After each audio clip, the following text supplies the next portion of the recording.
Не бе, има някои хора, дето си харесват, примерно не искат да си ги така, аз не си го харесвам. Не, аз виждам дефекта, обаче не ми е минало през ум да се оперирам. О, ме дразни, дори ме дразни някъде. Къде се гледах тук някъде?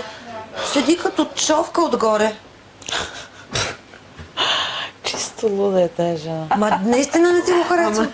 Интонация. Седи като човка. Хора, не беше снимане така и такова, но такова.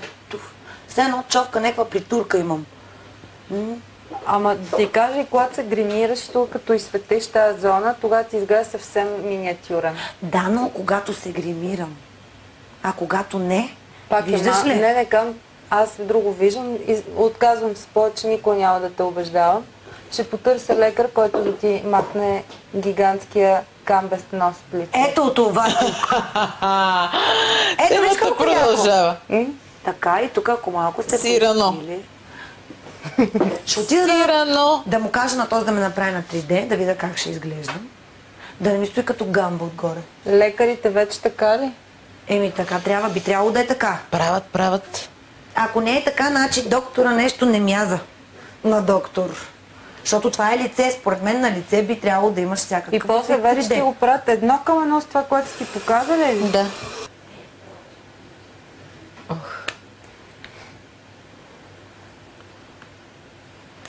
Надето нищо не каза за носа си.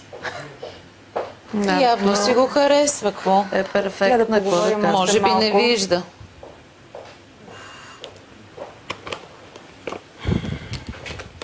А мога ли аз въобще да отида на 3D да ме направят като Надето? Зависи. Ама, Лара, направи си някакво вариант да си ги менкаш.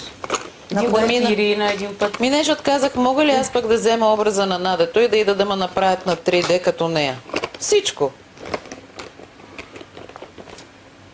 И какво? Ама после ще дръзнеш? Според мен за лицева хирургия би трябвало да има 3D.